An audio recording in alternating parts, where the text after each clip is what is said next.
So in this video, right, we're going to explain, and we promised some more videos in that video. So not only do you need a player blueprint in terms of how you're developing and what you're doing to develop these players, but you need a blueprint of the game. And those two things kind of interact, right? So in this video, right, we're going to explain what are the deliverables of analysis, of game analysis, game theory, applied game theory, that kind of thing. So we do have a video on the ActBot YouTube channel about the football meta, right? Which the probabilities of the game, some of the little tricks, the dynamics of the game that are sort of cooked into the game, right? One of those, the magic funnel. I think we may have discussed zone 14, where the counterattack come from. We may have discussed passing value, right? I think that a lot of teams are, especially in this culture, kind of obsessed with direct play, right?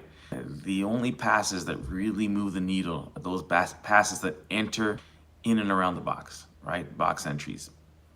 Box, whether it's on pass, on the dribble, however it happens, on the steal.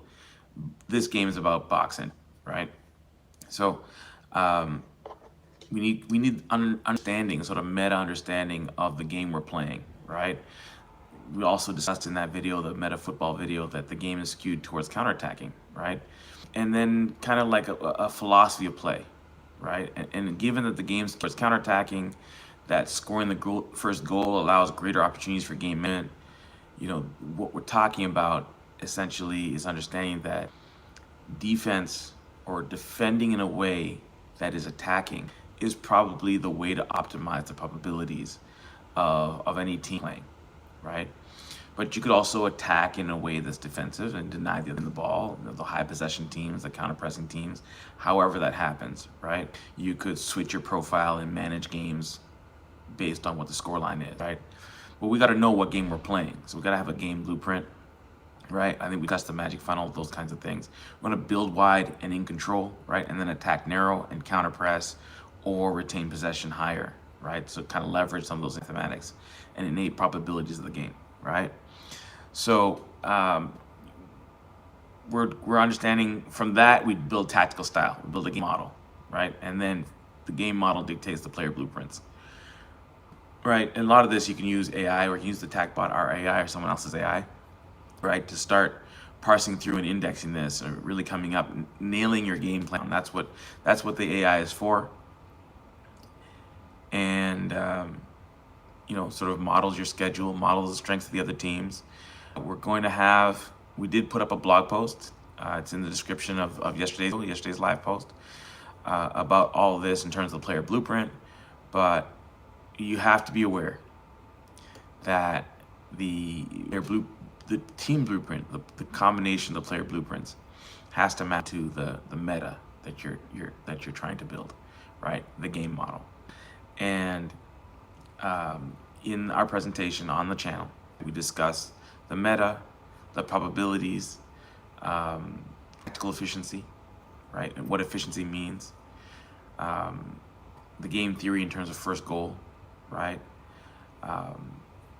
And then the win percentage formula, right? The mathematical model of the game, which is counterattack goals are more valuable, for instance. But you can also manipulate the underlying probability, not just attacking, but attacking in a way that's defensive, not just defending, but defending in a way that's attacking, right? Managing, maybe switching up profiles depending on condition, which is what the Argentinians do, right? Or analyzing the opponent and coming up with a game model based on what the opponent's going to do, right?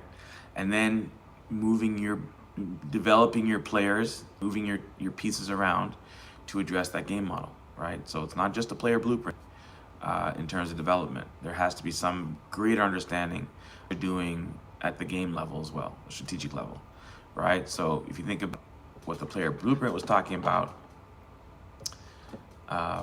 training matches the tactical strategy, right? So the decisions permeate the other way, right? The tactical strategy, the techniques that's being used that dictate the function that's being used. And so the game model so none of this is new, obviously, like periodization, right? Coming up with tactical segments, right? And then training those segments up and both the cognitive model, the physiological model, the functional model, the technical model, the tactical model, all that has to fit together. And so you can break it down into periods. And the AI will help you do that as well, right? So have a game model, you talk to it about what a game model will do, right, for you, and then ask to break it down into a training schedule that matches that game model, right? And then ask it to break down into physiological, cognitive, and technical elements match that game model. You could also do it by position, right? So you can interact with it, right? But understand how it's organized. It organizes not just the player blueprint, but it thinks of the player blueprint in terms of what the game model is. So the more you prompt on what the game model is, the more you can comprehensively address how you're blueprinting your players, right? In a nutshell. So I think that, right? The Meta Football on the At the TACBot YouTube channel, and